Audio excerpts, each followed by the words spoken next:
كما صليت على اللهم بارك على محمد وعلى ال محمد كما باركت على ابراهيم وعلى ال ابراهيم انك حميد مجيد. اللهم رب هذه الدعوة التامة والصلاة والسلام محمد الوسيلة والفضيلة وبعث مقام محمود إلا الله رضيت بالله ربا وبمحمد رسولا. ایک سیٹنگ پر کر کے رکھ دو، خطبے کے درمیان اشارہ بازی جائز نہیں.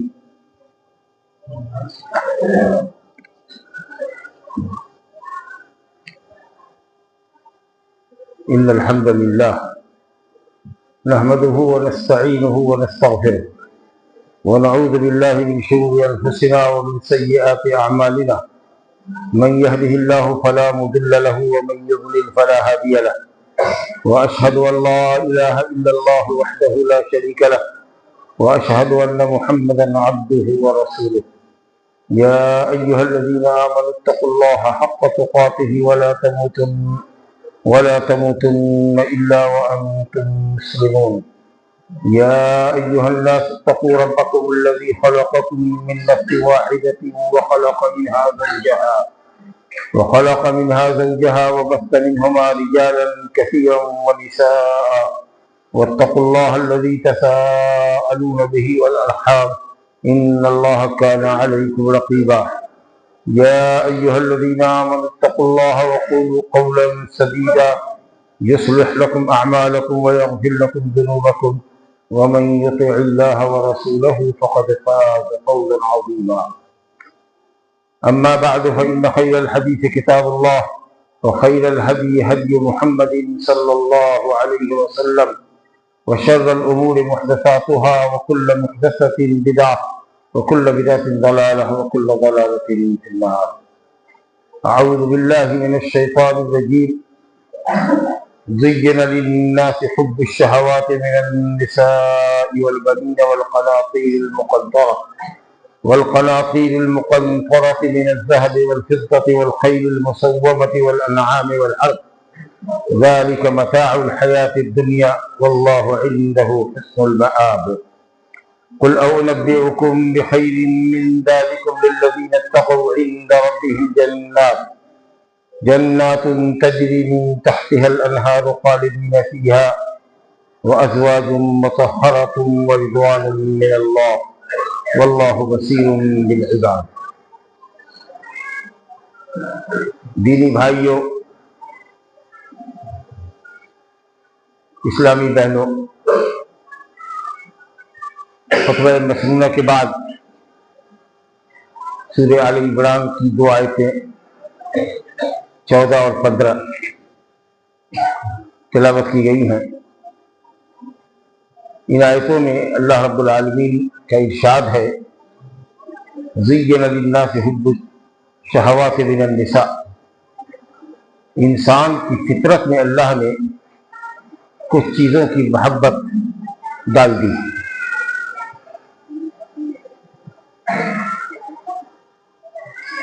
اور ان میں سب سے پہلی جو چیز ہے سر فہرست وہ ہے حب الشہوات، شہوات کی محبت، خواہشات نفس کی محبت. اور اس میں نمبر 1 پر ہے من النساء، اور عورت کی محبت. عورت سے خواہش پوری کرنے کی محبت، یہ سب سے پہلی اور سب سے مرغوب چیز ہے جو انسان کے اندر اللہ نے ڈالی ہے. اور اس اعتبار سے یہ ضروری بھی ہے کہ اگر مرد کے اندر اللہ نے عورت کی خواہش نہیں رکھی ہوتی تو آدمی شادی نہیں کرتا تو بال بچے پیدا نہیں ہوتے، نسل ختم ہو جاتی، دنیا سے انسانی آبادی ختم ہو جاتی. تو اللہ رب العالمین نے یہ اس لیے بھی رکھا تاکہ زندگی چلتی رہے جب تک دنیا چلانی ہے اللہ کو. اسی ذریعے شادی بیاہ کے ذریعے، مرد عورت کی ملاقات کے ذریعے، اور اب ہوتی رہے، نسل انسانی بڑھتی رہے، دنیا آباد رہے۔ لیکن دیکھیے یہاں لفظ ہے، غور کیجیے، حب الشہوات من النساء، عورت سے شہوت کی محبت۔ اگر مرد کے دل میں صرف شہوت ہو، خواہش نفس کی تکمیل ہو، جنسی خواہش کی تکمیل ہو، تب تو بات غلط ہے۔ لیکن اگر عورت کے پاس آدمی جائے اس لیے کہ اپنی جنسی ضرورت کی تکمیل بھی کرے، جو مرد کے اندر اللہ نے عورت کی چاہت رکھی ہے، اور مقصد اس سے یہ ہو کہ ہم پاک دامن ہوں، ہمارے ذریعے ہماری عورت کو پاک دامنی حاصل ہو، ہم کسی غیر عورت کی طرف مائل نہ ہو، ہماری عورت غیر مرد کی طرف مائل نہ ہو، بے حیائی سے، بدکاری سے ہمارا معاشرہ پاک ہو جائے، اور اس ملاقات کے پیچھے مقصد ہمارا یہ ہو کہ اولاد کی نعمت ہمیں ملے۔ اللہ نے میاں بیوی کی ملاقات میں جو روزی لکھی ہے اولاد کی شکل میں، وہ اولاد ہم کو ملے تو بڑی اچھی بات ہے، نہایت پاکیزہ بات ہے۔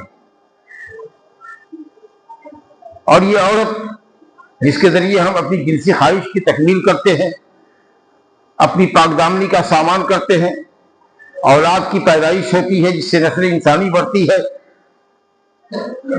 یہ اسلام میں مطلوب ہے۔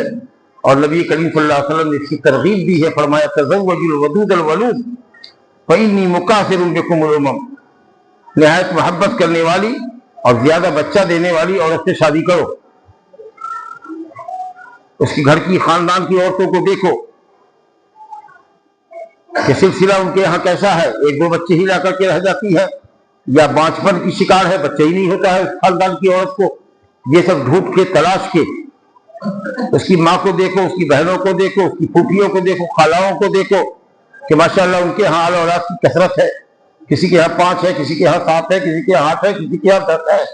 الحمدللہ ایسی لڑکیوں سے، ایسی عورتوں سے شادی کرو یہ تم سے محبت بھی کرے اور اولاد بھی دے۔ فإنی مکاثر بکم الامم، تاکہ میں تمہاری کثرت تعداد پر قیامت کے دن فخر کروں، یا اپنی کثرت امت کی کثرت تعداد کا میں ذکر کروں کہ میری امت سب سے زیادہ ہے۔ الحمدللہ۔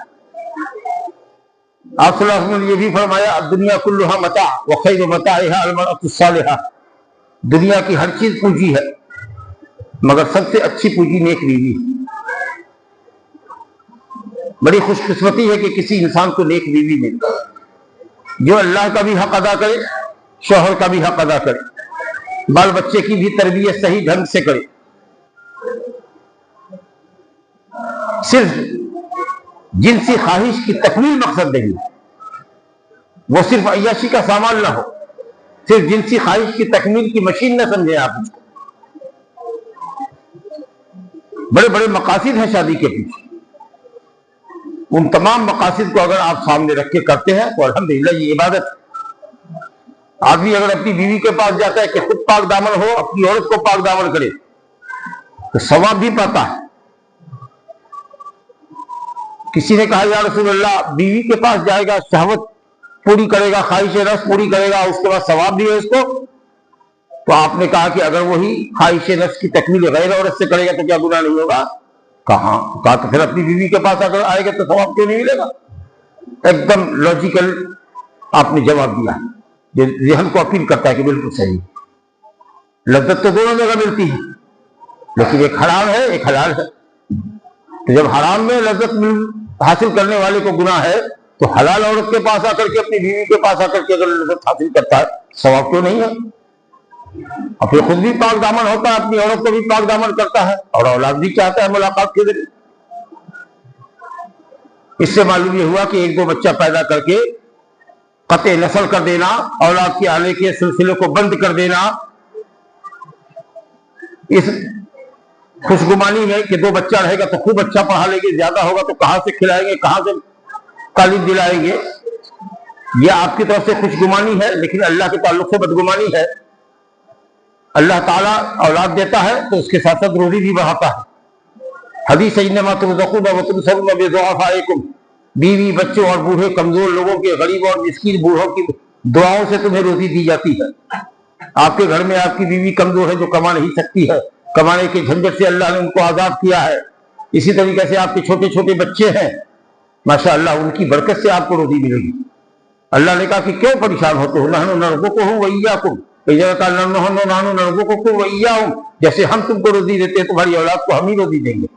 اور اگر تم کو مستقبل کا خطرہ ہے کہ اولاد زیادہ آئے گی تو روزی کہاں سے آئے گی، تو اللہ نے گارنٹی دی کہ پہلے ہم انہی کو روزی دیں گے، نحن نرزقکم وإیاکم۔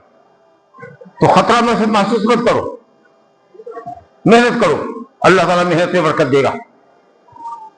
اور یہی اولاد جس کو پالنے پوسنے میں غریب ماں باپ کو دقت دشواری ہوتی ہے، جب بچے بڑے ہو جاتے ہیں تو ماشاءاللہ ان کے ذریعے آمدنی ہوتی ہے اور آدمی بڑھاپے میں اپنی مالداری کو دیکھتا ہے۔ بچپن میں اگرچہ تنگی محسوس کرتا ہے، پریشانی بال بچے کو پالنے پوسنے میں محسوس کرتا ہے، لیکن یہی بچے آگے بڑھ کر کے ماشاءاللہ نیک نامی کا ذریعہ بھی بنتے ہیں اور کمائی بھی اچھی کرتے ہیں۔ اللہ کا فضل ہے، روزی اللہ کے ہاتھ میں۔ وَفِي السَّمَاءِ رِزْقُكُمْ وَمَا تُوعَدُونَ، سب کی روزی آسمان میں اللہ کے پاس، تمہارا کام محنت کرنا ہے، محنت کرو، اللہ اس محنت کو ساکار کرے گا، اس کو کامیاب کرے گا، اسے برکت دے گا۔ تو صرف عورت سے شہوت کی لذت لینا مقصود نہ ہو، بلکہ پاک دامنی اور اولاد کا حصول بھی ہے۔ رسول گرامی صلی اللہ علیہ وسلم نے کہا حُبِّبَ إِلَيَّ مِن دُنْيَاكُمُ النِّسَاءُ وَالطِّيبُ وَجُعِلَتْ قُرَّةُ عَيْنِي فِي الصَّلَاةِ، کہا لوگوں دنیا کی چیزوں میں سے، تمہاری دنیا کی چیزوں میں سے دو چیزوں سے اللہ نے مجھے بھی بہت محبت پیدا کی ہے، میرے دل میں بھی بہت محبت ڈالی ہے۔ ایک عورت کی بہت محبت ہے میرے دل میں، اور ایک خوشبو سے بہت محبت۔ نبی کریم صلی اللہ علیہ وسلم کو عورت بھی بہت پسند آتی تھی اور خوشبو بھی آپ کو بہت پسند آتی تھی، اور فرمایا وَجُعِلَتْ قُرَّةُ عَيْنِي فِي الصَّلَاةِ، میری آنکھوں کی ٹھنڈک اللہ نے نماز میں رکھی ہے۔ نماز سے آنکھوں کو ٹھنڈک ملتی ہے، نبی کریم صلی اللہ علیہ وسلم کی آنکھوں کو ٹھنڈک ملتی ہے۔ کبھی بے چینی اور پریشانی ہوتی تو کہتے ارحنا یا بلال، بلال اذان دو، تاکہ نماز پڑھ کر کے قلب کو راحت ملے، سکون ملے۔ ہم اپنی راحت کا سامان نہ جانے کن کن چیزوں میں تلاشتے ہیں، اور جہاں قلب کو راحت ملتی ہے، ذہن کو سکون ملتا ہے، روزی میں برکت ہوتی ہے، اللہ سے ہماری قربت ہوتی ہے، وہ نماز ہے، اس سے ہم دور رہتے، بھاگتے، راہ فرار اختیار کرتے ہیں۔ بہرحال انسان اگر اسی عورت کی جو خواہش ہے انسان کے اندر جو اللہ نے ڈالی ہے فطری طور پر، یہ تو اللہ نے فطرت میں ڈالی ہے، اور اسی کے ساتھ ساتھ ہمارے دل میں یہ شعور بھی اللہ نے دیا ہے، عقل بھی دی ہے کہ دیکھو حلال طریقہ بھی ہے دنیا میں اور حرام طریقہ بھی ہے جنسی خواہش کی تکمیل کا۔ اگر حرام طریقے میں جاؤ گے تو انجام بہت برا ہے، بے حیائی کی راہ اختیار کرو گے جہنم رسید کرے گی، اور حلال طریقے سے اپنی شہوت پوری کرو گے، خواہش پوری کرو گے، بیوی کے پاس آؤ گے تو ثواب عطا کریں گے۔ یہ عقل اور شعور بھی اللہ نے ہم کو دیا ہے کہ کون چیز ہمارے لیے حلال ہے اور کون عورت ہمارے لیے حرام ہے۔ اور ایک چیز شیطان بھی مزین کرتا ہے ہمارے دل و دماغ میں کہ بیوی سے طبیعت کو پھیر دیتا ہے، جو بیوی حلال ہے اس کی طرف دلچسپی نہیں بڑھاتا ہے غیر اجنبیہ کی طرف۔ جی دوسری عورت کے پاس جاؤ جو حرام ہے، دوسری کے پاس گئے تو تیسری کی خواہش پیدا کرتا ہے، تیسری عورت کو پھنساؤ، چوتھی کے پاس جاؤ، اس طریقے سے وہ ذواق مزہ چکھنے والا انسان کہلاتا ہے۔ یہ شیطان سے سکھاتا ہے کہ اپنی بیوی تو اپنی بیوی ہے، اس سے زیادہ لذت وہاں ملے گی، تو یہ شیطان کا ایک فلسفہ ہوتا ہے، شیطان برائی کو یوں مزین کرتا ہے۔ اور انسان کو جو اللہ نے عقل و فطرت دی ہے اس میں یہ سکھایا ہے کہ بیوی تمہارے لیے حلال ہے، اس کے علاوہ دوسری حرام ہے۔ اگر ایک بیوی پر قناعت نہیں ہے دوسری کر لو، اگر طاقت ہے تو تیسری کر لو، چوتھی تک کر لو، 4 بیویوں کے مالک ہو سکتے ہیں، لیکن ناجائز راستہ مت اختیار کرنا۔ فطرت میں اللہ نے عورت کی خواہش رکھی، اب آگے چل کر کے یہ 2 راستے پر لگتی ہے یہ فطرت، یا تو شیطان کی حد پہ چڑھ جائے تو برائی کی راہ پہ لگ جائے، یا رحمان کے راستے چلے تو بیوی پر قناعت کرے۔ ایک بیوی سے اطمینان نہیں ہوتا ہے، اللہ نے پیسہ دیا ہے، طاقت دیا، دوسری کر لو، الحمدللہ۔ بہرحال فتنہ میں عورت بہت بڑا فتنہ ہے انسان کے لیے، اور خاص کے جس زمانے میں ہم رہتے ہیں اس میں فتنہ ہی فتنہ ہے۔ رسول اللہ صلی اللہ علیہ وسلم نے فرمایا تھا اسامہ بن زید رضی اللہ عنہ کی روایت صحیحین میں کہ میں نے اپنے بعد ما ترکت بعدی فتنة اضر على الرجال من النساء، ما ترکت بعدی فتنة اضر على الرجال من النساء، میں نے اپنے بعد اپنی امت کے لیے عورتوں کے فتنے سے بڑا کوئی فتنہ نہیں چھوڑا۔ بہت بڑا فتنہ ہے، جاہلیت کا دور آ گیا ہے جہاں لوگ شراب و شباب کے مزے لیتے رہتے تھے، رات دن شراب پی رہے ہیں، عیاشی کر رہے ہیں، بدکاری کر رہے ہیں، پیشہ ور عورتوں کے پاس جا رہے ہیں۔ اب وہی دور آ گیا ہے، بے حیائی برائی ہر طرف گندن آ رہی۔ گاؤں سماج اس سے بہت حد تک پاک تھا، بے حیائی بڑی شہروں میں پائی جاتی تھی، پیشہ ور کسبیاں محلے خاص محلوں میں شہروں میں ہوا کرتی تھی۔ اب گاؤں دیہات تک بھی یہ وبا پھیلی ہے اور برائی عام ہو گئی، نعوذ باللہ من ذالک۔ اور جیسے جیسے زمانہ قرب قیامت سے قریب ہوگا، بے حیائی بڑھ جائے گی۔ یکسر الزنا، نبی صلی اللہ علیہ وسلم نے فرمایا کہ زنا کی کثرت ہوگی۔ وَيُشْرَبُ الْخَمْرُ، کثرت سے شراب لوگ پیئیں گے، اور قتل و غارت گڑی ہو جائے گی، علم کم ہو جائے گا شریعت کا، جہالت پھیل جائے گی، مرد حضرات کم ہو جائیں گے، عورتوں کی تعداد بڑھ جائے گی، 50 عورتیں ایک ایک مرد کا پیچھا کریں گی، نعوذ باللہ من ذالک۔ عافانا اللہ وإیاکم، اللہ تعالی ہم سب کو ان فتنوں سے محفوظ رکھے۔ تو بزرگوں دوستوں، شہوت کے اعتبار سے مخلوق 3 طرح کی ہے۔ ایک تو فرشتے ہیں جن کے پاس اللہ نے عقل تو دیا ہے، لیکن ان کے پاس شہوت نہیں ہے، خواہش نہیں ہے، کھاتے پیتے بھی نہیں، ان کے اندر کسی طرح کی کوئی خواہش ہی نہیں رکھی ہے۔ ان کا کام صرف اللہ کے حکموں کی بجا آوری اور اللہ کی تسبیح و تحلیل کرنا، بس۔ عقل تو ہے لیکن خواہش نہیں ہے ان کو۔ دوسری کچھ مخلوقات ہیں جن کے اندر صرف خواہش ہے، عقل نہیں ہے۔ اور تیسری مخلوق ہم ہیں، انسان اور جنات۔ ہماری طرح ایک مخلوق اور بھی ہے، جن کے اندر اللہ نے عقل بھی رکھا ہے اور خواہشات بھی رکھی۔ اگر یہ انسان عقل کے اوپر خواہشات کو مقدم کر دے، جائز ناجائز ہر خواہش کے پیچھے بھاگے دوڑے، تو وہ جانوروں میں اس کا شمار ہوتا ہے۔ اور انسان اگر اپنی شہوت کو اپنے عقل کے تابع رکھے کہ کسی بھی خواہش نفس کو پورا کرنے سے پہلے عقل کو استعمال کریں کہ یہ خواہش کس طریقہ سے ہم اس کو پوری کر سکتے ہیں، جائز ہے کہ ناجائز ہے، اور اس کے حساب سے معاملہ کریں، تو ہمارا شمار فرشتوں میں ہوتا ہے، یا ہم فرشتوں کے ساتھ ہو جاتے ہیں اس پاکی کی وجہ سے۔ تو اللہ تعالیٰ نے ہمارے اندر دونوں چیز رکھی ہے، عقل بھی دی ہے اور خواہشات بھی دی۔ تو عقل کو بے لگام نہ کرے، اپنی خواہش کو بے لگام نہ کرے، خواہش کو عقل کے تابع رکھے، شریعت کے تابع رکھے۔ جس خواہش کو شریعت نے پورا کرنے کی اجازت دی ہے اور جس طریقے پر دی ہے، اس طریقے پر اپنی خواہشات نفس کو پورا کرے، ثواب کا کام ہے، نہیں وہ آپ گنہگار ہوتے ہیں۔ بہرحال یہ عورت کا فتنہ ہے، اس فتنے سے بچی۔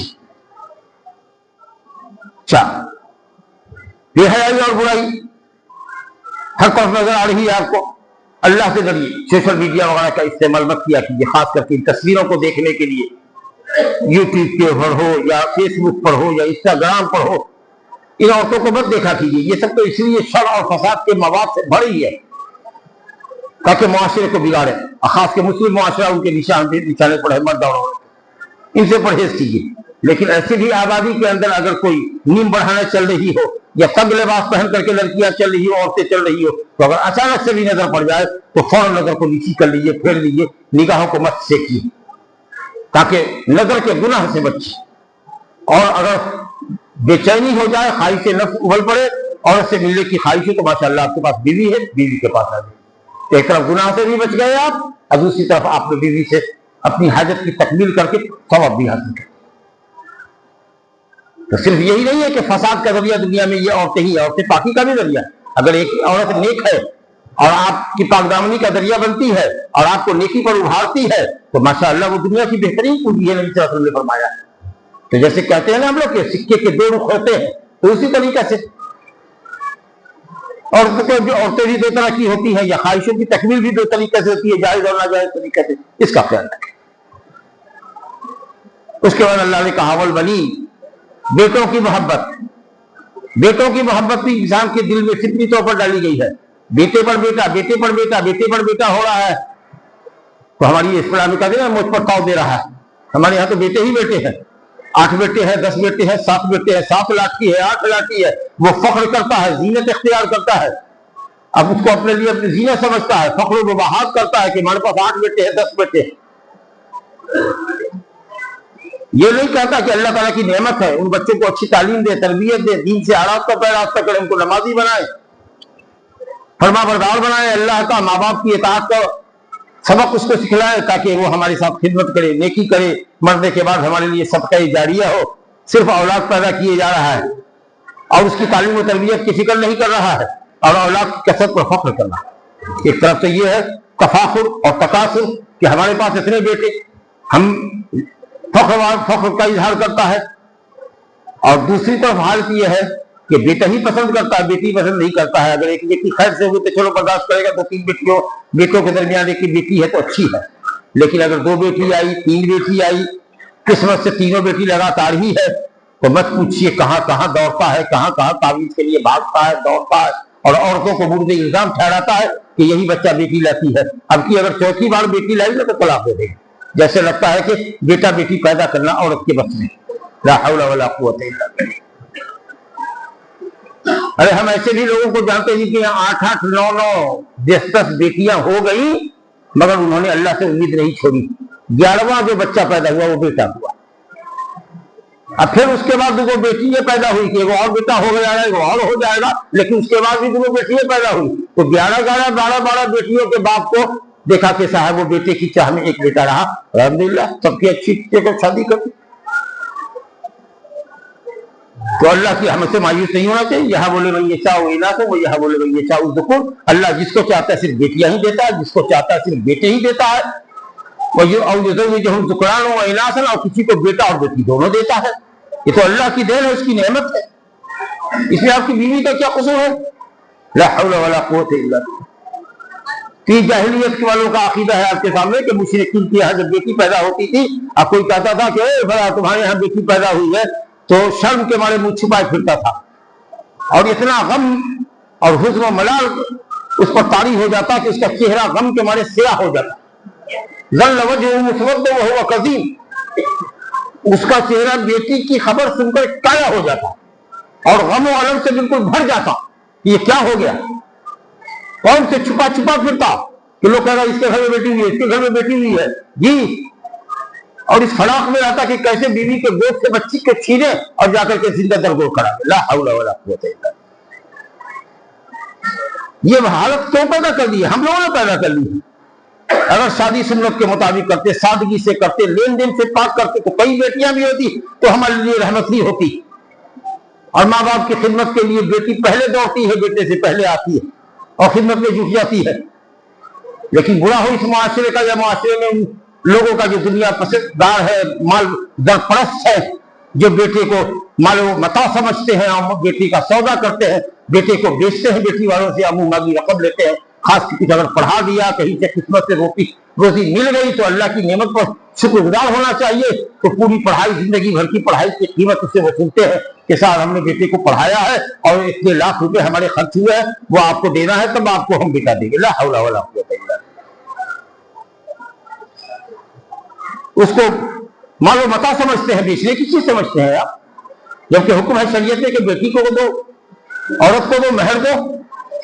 زبردستی کہتے ہیں اتنی بار آپ لے کر آئیں گے اور یہ کھانا کھائیں گے، آپ کو ہوتا ہے کہنے والے کم اتنے آئیں گے۔ اگر وہ کچھ کہتا ہے 10 20 25 50 آئیے تو جائیے، اس میں بھی آپ کم کیجیے کہ نہیں 50 تو بہت ہے، 10 5 آدمی چاہیے، اور آپ بھی کم لوگوں کو بلائیے۔ ولیمے کی دعوت اپنے حیثیت کے مطابق کریں گے ہم، اور 100 آدمی کو دیں گے اگر اللہ نے حیثیت دی ہے تو۔ اب تو سنتے یہ ہے کہ صاحب کہتا ہے کہ بارات کم لے کے آئیں گے، لیکن 500 آدمی کو ولیمہ میں دعوت دیں گے، وہ ولیمہ کا خرچہ آپ کو دینا ہوگا۔ وہ جو بھوج آپ کرتے اپنے یہاں بیٹی والا کہتا کہ بھوج کا پیسہ ہم کو دے دیجیے گا تاکہ ہم اسی پیسے سے ولیمہ کریں۔ شرم نہیں آتی؟ ولیمہ کرنا مرد کے ذمہ ہے، اور وہ ولیمہ تم کرتے ہو بیٹی والے سے پیسہ مطالبہ کر کے۔ اگر وہ یوں کچھ دے دے کہ ٹھیک ہے آپ ولیمہ کرنے جا رہے ہو، داماد کو کہے یہ میری طرف سے 50,000 روپیہ آپ رکھ لو ولیمہ میں خرچ کرنا، اپنی طرف سے دے رہے، کچھ دوست احباب آپ کے مل رہے کہ یار صبح شادی کی ہو ولیمہ کرو، یہ 10,000 میری طرف سے دو، کوئی 5,000 دے دے، کچھ اور دے دے۔ تو اس طرح سے اگر دوست یار مل کر کے تعاون آپ کا کر دے، الحمدللہ۔ نبی صلی اللہ علیہ وسلم نے بھی حضرت صفیہ سے شادی کی، آپ نے کہا کہ راستے میں شادی کر لی، تو خیبر سے آ رہے تھے، آپ نے کہا کہ کس کے پاس کیا ہے وہ سب حاضر کرے، تو ایک چمڑے کا دسترخوان بچھایا گیا، کسی نے کھجور پیش کیا، کسی نے روٹی کا ٹکڑا پیش کیا، کسی نے گھی پیش کیا، کسی نے کچھ اور کیا، اور سب کو نبی کریم صلی اللہ علیہ وسلم نے کہا کہ اس کو سانو اور اس کا حلوہ بناؤ۔ تو کئی لوگوں نے تعاون کیا تھا اور اس کا حلوہ بنا کر کے لوگوں کو، آپ جو قریب پاس میں کچھ لوگ تھے ان کو آپ نے اس حلوے پر مدعو کیا، اور یہی حضرت صفیہ کا ولیمہ رہا۔ اور حضرت زینب بنت جہش سے جب شادی کی تو وہاں کو بکری خصی ذبح کیا، بکرا ذبح کیا۔ تو جب جو صلاحیت جیسی رہے آدمی کو اپنے حساب سے ولیمہ کرنا چاہیے، ضروری تھوڑی ہے کہ صاحب ہم پورے گاؤں کو مدعو کرے، پوری کئی بستیوں کو مدعو کرے اور اس کا پیسہ آپ بیٹی والے سے مطالبہ کر کے لیجیے، انتہائی بغیر کی بات۔ تو بہرحال میں عرض یہ کر رہا تھا کہ بیٹا اور بیٹی سب اللہ کی نعمت ہے، اور بیٹا اگر اللہ تعالیٰ دیتا ہے خوشی کی بات ہے، لیکن اس کی تعلیم و تربیت کا انتظام کرے، اس کو دین پر لگائے تاکہ وہ آپ کی دنیا کے لیے بھی فائدہ مند ہو، آپ کی آخرت کے لیے بھی فائدہ مند ہو۔ فخر و مباحث مت کیجیے اولاد کے اوپر کہ ہمارے پاس یہ اولاد۔ اسی طریقے سے مال و زر کا مسئلہ ہے، یہ بھی بہت بڑی خواہش ہے انسان کی، کون نہیں چاہتا کہ مال ہو، ہم بھی چاہتے ہیں کہ مال ہو، مالدار ہے، لیکن اس کے لیے حلال اور حرام کی تمیز اٹھانا نہیں ہے، حلال طریقے سے مال کمانا۔ اور اللہ اگر حلال طریقے سے مال عطا کرتا ہے تو اپنی ضرورت، اپنے بال بچوں کی ضرورت کو مقدم رکھو، لیکن غربا اور مساکین اور پڑوسیوں کا خیال رکھو۔ وہ مسلمان کیسا جو خود کھا کر کے پیٹ بھر کے سوتا ہے، پڑوسی بھوکا سو گیا، درد سے کڑا رہا ہے، علاج کے لیے پریشان ہے، 500,000 روپے کی ضرورت ہے اس کو، لیکن کوئی دینے والا نہیں ہے۔ کیسے معاشرے میں ہم لوگ رہتے ہیں؟ ایک دوسرے کی خیرخواہی کا جذبہ نہیں ہے۔ تو مال اگر اللہ حلال طریقے سے دیتا ہے کمائیے، اور حلال راستے میں اور نیکی کے راستے میں خرچ کیجیے، بہت بڑی دولت کا فائدہ آپ کو، بہت بڑا فائدہ دولت سے ملے گا آپ کو۔ لیکن اگر حرام طریقے سے کماتے ہیں اور خوب خرچ کرتے ہیں تو ایک کو ثواب نہیں ملے گا، کیونکہ اللہ پاکیزہ ہے، پاکیزہ مال کو قبول کرتا ہے۔ رشوت لے رہے ہیں، سودی کاروبار کر رہے ہیں، گھوٹالہ کر رہے ہیں، اور مسجد کو دے دیا 50,000، فلاں دے دیا فلاں ہزار، فلاں کو دے دیا فلاں ہزار، نہیں ہوگا۔ ان اللہ طیب لا یقبل الا طیبا، اللہ پاکیزہ ہے اور پاکیزہ مال کو قبول کرتا ہے۔ تو حلال کے اگر 10 روپے تم دیتے ہو، حرام کے لاکھوں روپے سے بہتر ہے، کیونکہ اس کو ثواب نہیں ملے گا، تم کو ثواب ملے گا۔ تو اللہ تعالیٰ ہمیشہ آپ کو توفیق دے۔ انسان سے قیامت کے دن پوچھا جائے گا مال کے متعلق، کہاں سے کمایا اور کس راستے میں خرچ کیا، دونوں سوال ہوگا۔ تو مال حلال طریقے سے حاصل کرنا ہے، حلال اور نیکی کے راستے میں خرچ کرنا۔ مال تو آ گیا الحمدللہ حلال طریقے سے، لیکن اتنا بخیل ہے کہ کسی محتاج کو نہیں دیتا، تو اس کی بخارت کے سبب ہو سکتا ہے کہ اس کا مال ضائع ہو جائے، کیونکہ فرشتہ حبیب 2 فرشتہ اترتا ہے زمین کے اوپر، وہ کہتا ہے کہ اللہ نیکی کے راستے میں خرچ کرنے والے کے مال میں اور اضافہ فرما، اور دوسرا فرشتہ کہتا ہے اللہ جو بخیلی کرتا ہے اس کے مال کو تلف کر دے، برباد کر دے، ہلاک کر دے، اس کو کنگال کر دے۔ یہ 2 فرشتہ دعا کرتا ہے، ایک دینے والے کے حق میں اضافے کی دعا کرتا ہے، اور بخیل کے حق میں بربادی کی دعا کرتا ہے۔ سوچ لیجیے آپ کہ فرشتہ بد دعا کرے بخیل کے حق میں تو کیا حال ہوگا۔ تو اس لیے اگر مال ہے اور کسی حد تک آپ جس حد تک جس کا تعاون کر سکتے ہیں وہ کرتے رہیے، تاکہ مال باقی رہے، اور دینے والے اور فرشتے کی دینے والوں کے حق میں یہ دعا ہے کہ اللہ مزید اس کو عطا فرما، آپ اس کے اندر اپنے آپ کو شامل رکھیے۔ لیکن یاد رکھیے حرام طریقے سے مال کمانا اور بہت نیکی کے راستے میں خرچ کرنا آپ کے لیے کوئی فائدہ مند نہیں ہوگا، کیونکہ مال آپ کا حرام ہے، نہ آپ کی دعا قبول ہوگی نہ آپ کو صدقے کا ثواب ملے گا۔ یہ ہے مال جس کے پیچھے ہم لوگ پاگل بنتے ہیں۔ اور اسی طریقے سے گھوڑے ہے، سواری ہے، پرانے زمانے کی بڑی اونچی سواری مانی جاتی تھی گھوڑا، جیسے آج کل کار وغیرہ ہے، کس لیے خریدا ہے بھائی؟ نیکی کے راستے میں کام کریں گے، اللہ کے دین کو بلند کریں گے، دعوت اور تبلیغ کا کام کریں گے، ٹھیک ہے، بہت اچھی بات ہے، یہ ثواب کا کام ہے، اجر و ثواب کا کام ہے، ثواب ملے گا۔ کسی نے کہا کہ بھائی ہم نے اس لیے خریدا ہے کہ جانا پڑتا ہے بہت جگہ، لے لیا ہے گاڑی تاکہ کسی سے مانگنے کی نوبت نہ ہو، اور ایسا بھی ہے کہ اگر جا رہے ہیں راستے میں آپ کوئی مل گیا گاؤں گھر کا جس کو پہچانتے ہیں کہ کیا چلتے کتنا فساد کا زمانہ ہے، اشارہ کرے گا بیٹھنے کے لیے، لفٹ مانگے گا اور پیچھے سے ریوالور لگا دے گا، چابی دو ہٹو اترو، تو اگر دیکھ سمجھ کر کے لگتا ہے کہ آدمی صحیح ہے اس کو لے لینا چاہیے تو بیٹھا بھی لیا، کیا بھائی گاڑی پر بیٹھو، کہاں چل رہے ہو، کہاں جا رہے ہو، ہم گاڑی چل رہے، چلو چلو پہنچا دیتے ہیں۔ تو یہ ہوا، یہ سواری اس کے لیے ستر ہوا، یعنی عزت کو پردہ مل گیا کہ دوسرے سے مانگنے کی ضرورت نہیں پڑی۔ کیا بھائی ویسا موٹر سائیکل دے تو فلاں جگہ جا رہا ہے، 1 دن دے دے گا، 2 دن دے دے گا، اور پھر خراب کر کے لا کے بھی دے دو گے، یہ بھی نہ کہو گی کہ خراب کر دیا ہے، ہاں کہ دیکھیے یہ خراب ہو گیا ہے ہم اس کو ٹھیک کرا دیتے ہیں، یا کم سے کم کہہ دیا کہ یہ خراب ہو گیا میرے پاس پیسہ نہیں ہے بھائی کہ ہم اس کو ٹھیک کرا دیں۔ اور بیچارہ جب کک مار رہا ہے تو کہا ہے خراب کر کے دیے ہو. کہا کہ نہیں تو آپ نے مارا ہوگا نا تو خراب ہو گیا ہوگا, ہم تو ٹھیک ٹھاک لا کے دیا تھا. دیکھیے تو جوتے کا تو بہت ضرورت ہے اگر تم کو گاڑی کی تو گاڑی خرید لو تاکہ دوسرے سے مانگنا نہ پڑے. سوال کرنا ذلت ہے. اور اس بات کا بھی خیال کرو کہ کوئی مانگے تم سے ضرورت مند یا کوئی جا رہا ہے پیدل اور ضرورت ہے اس کے سوار ہونے کی, بیٹھ جائیے بھائی بیٹھ جائیے الحمدللہ. اور ایک وہ ہوتا ہے کہ نہیں گاڑی رکھے ہوئے مرسڈیز ہے اور فراری رکھے ہوئے ہیں, آڈی رکھے ہوئے ہیں, اور گاڑیوں پر گاڑیاں خریدتے جا رہے ہیں اور فراتیں بھرتی ہوئی گاڑیاں سڑکوں پہ جا رہی ہے تکبر کے لیے نکالنے, کبھی یہ گاڑی کبھی وہ گاڑی کبھی وہ گاڑی, اتنا گاڑیوں کا کلیکشن رکھے ہوا کہ مت پوچھ. تو ظاہر ہے کہ یہ مالدار لوگ کرتے تفاخر کے لیے, فخر کے لیے. جی کہتے اس کے پاس تو 2,000 گاڑیاں ہیں. ظاہر ہے کہ یہ ضرورت کی چیز نہیں ہے, یہ تکبر کے لیے, فخر و مباحث کے لیے.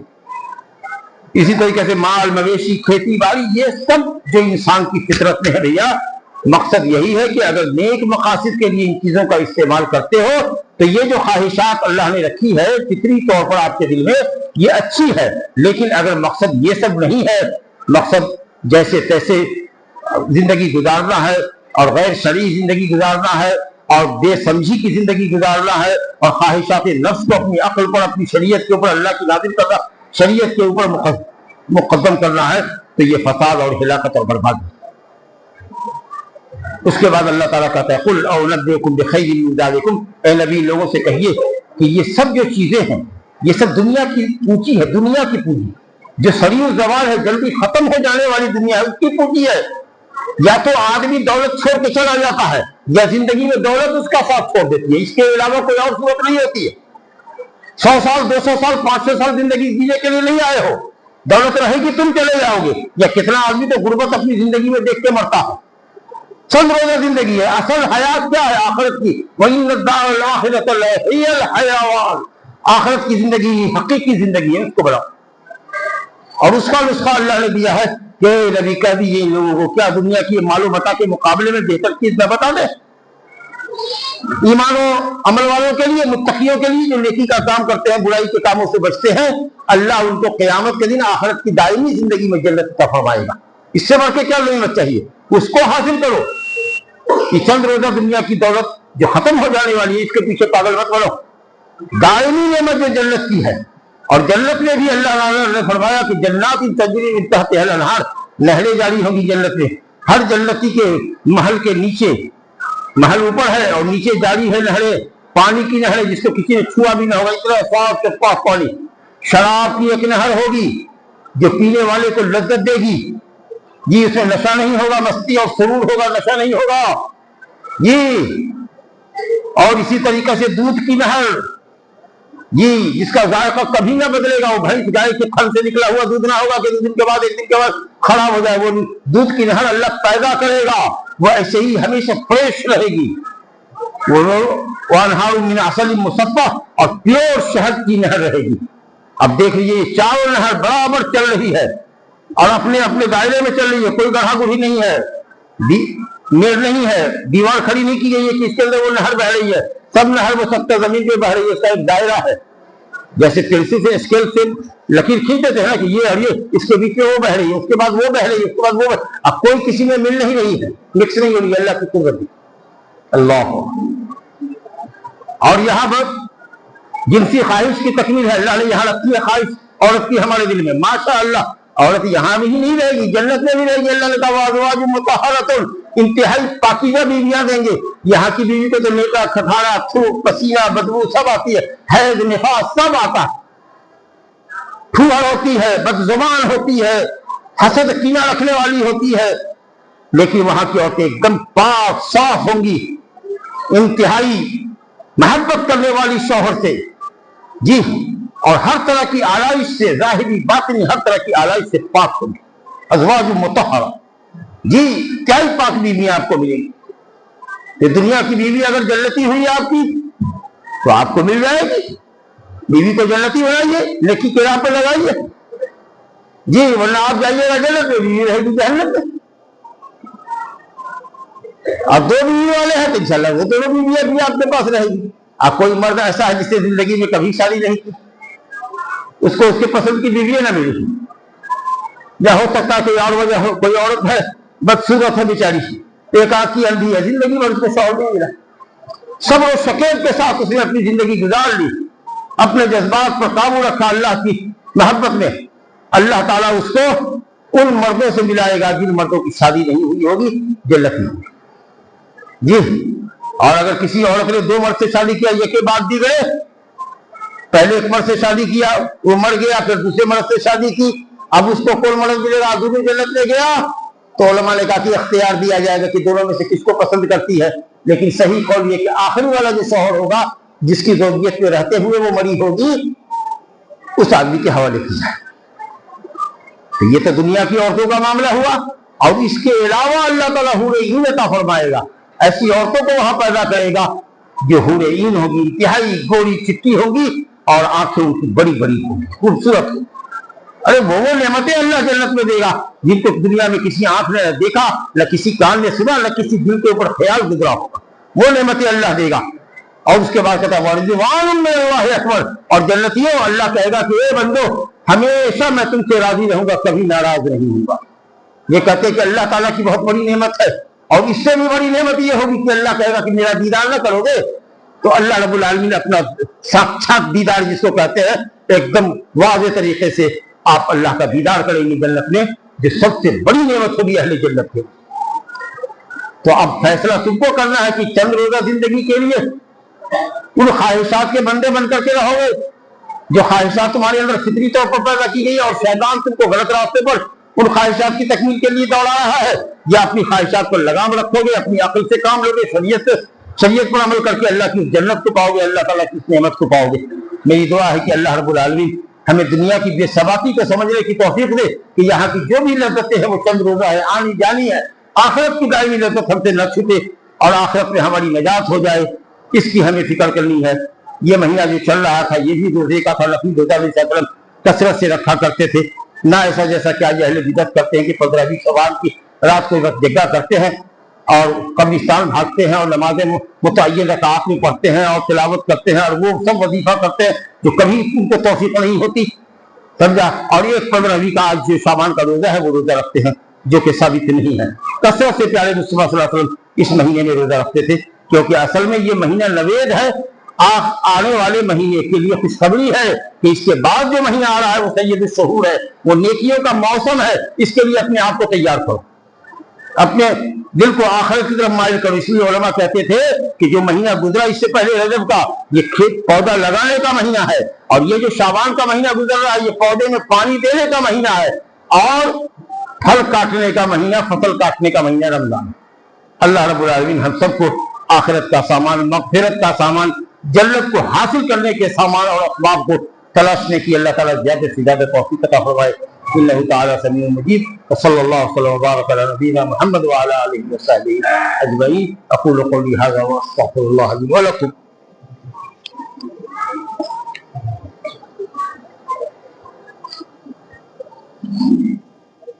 ان الحمد للہ نحمده ونستعینه ونستغفره ونعوذ باللہ من شرور انفسنا وسیئات اعمالنا، من يهده الله فلا مضل له ومن يضلل فلا هادي له، واشهد ان لا اله الا الله وحده لا شريك له، واشهد ان محمدا عبده ورسوله۔ ان الله وملائكته يصلون على النبي يا ايها الذين امنوا صلوا عليه وسلموا تسليما۔ اللهم صل على محمد وعلى ال محمد كما صليت على ابراهيم وعلى ال ابراهيم انك حميد مجيد۔ اللهم بارك على محمد وعلى ال محمد كما باركت على ابراهيم وعلى ال ابراهيم انك حميد مجيد۔ عباد الله رحمكم الله، ان الله يأمر بالعدل والاحسان وايتاء ذي القربى وينهى عن الفحشاء والمنكر والبغي يعظكم لعلكم تذكرون۔ اذكروا الله تعالى يذكركم وادعوه يستجب لكم ولذكر الله اعلى واكبر والله يعلم ما تصنعون۔ حي على الصلاة حي على الفلاح قد قامت الصلاة قد قامت الصلاة الله أكبر الله أكبر لا إله إلا الله لا الہ۔ صفحہ درست کر لیجئے، بچے خاموش رہے، شور ہنگامہ نہ کرے، پاؤں کو پاؤں سے ملائیے، ایڑی کو ایڑی سے ملا لیجئے، پورا پاؤں مل جائے گا۔ تمام صفحے درست کر لی جائے، پہلی صف بھر جائے تب دوسری، دوسری بھر جائے تب تیسری، اس طرح سے صف لگائی۔ اللہ أكبر.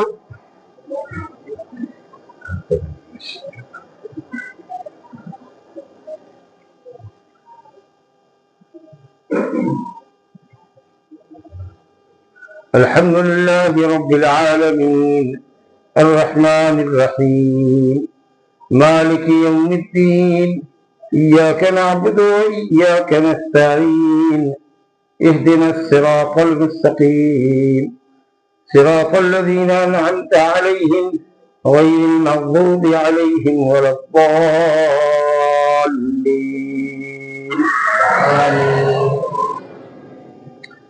سبح اسم ربك الأعلى الذي خلق فسوى والذي قدر فهدى والذي أخرج المرعى فجعله غثاء أحوى سنقرئك فلا تنسى إلا ما شاء الله إنه يعلم الجهر وما يخفى ونيسرك لليسرى فذكر إن نفعت الذكرى سيذكر من يخشى ويتجنبها الأشقى الذي يصلى النار الكبرى ثم لا يموت فيها ولا يحيا قد أفلح من تذكى وذكر اسم ربه فصلى بل تؤثرون الحياة الدنيا والآخرة خير وأبقى إن هذا لفي الصحف الأولى صحف إبراهيم وموسى.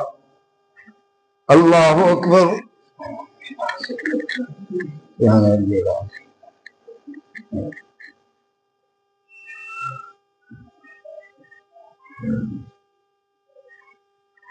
سمع اللہ لمن حمدہ.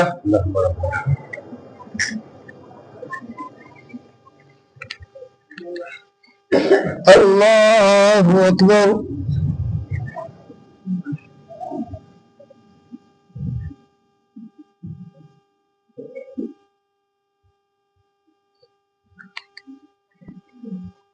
اللہ اکبر.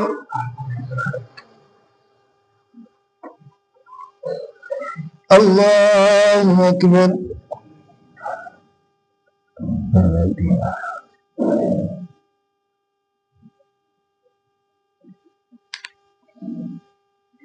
اللہ اکبر.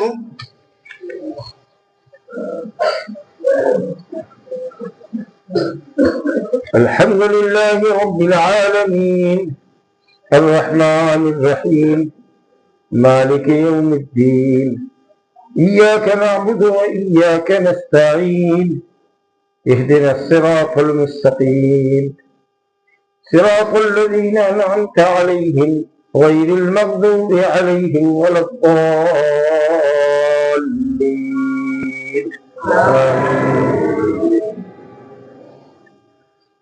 هل أتاك حديث الغاشية وجوه يومئذ خاشعة عاملة ناصبة تصلى نارا حامية تسقى من عين آنية ليس لهم طعام إلا من ضريع لا يسمن ولا يغني من جوع وجوه يومئذ ناعمة لسعيها راضية في جنة عالية لا تسمع فيها لاغية فيها عين جارية فيها سرر مرفوعة وأكواب موضوعة ونمارق مصفوفة وزرابي مبثوثة أفلا ينظرون إلى الإبل كيف خلقت وإلى السماء كيف رفعت وإلى الجبال كيف نصبت وإلى الأرض كيف سطحت فذكر إنما أنت مذكر لست عليهم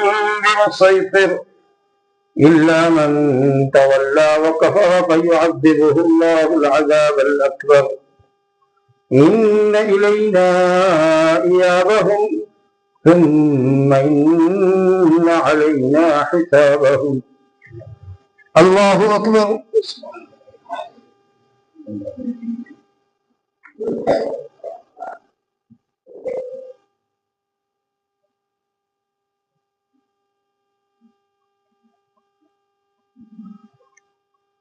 سمع الله لمن حمده.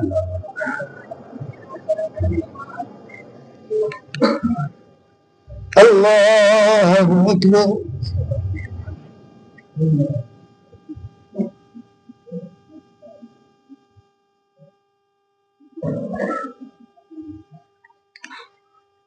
اللہ اکبر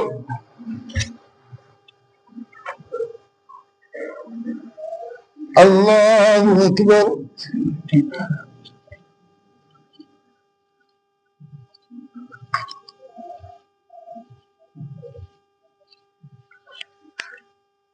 اللہ اکبر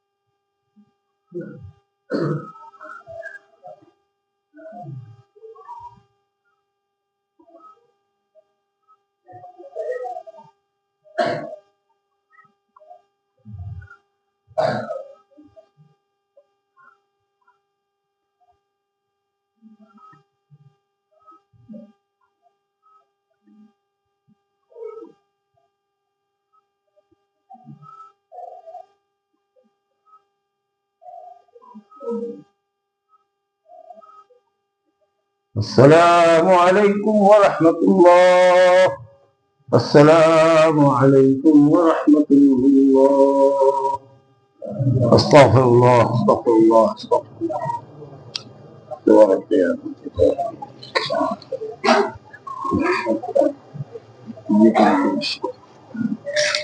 اللہ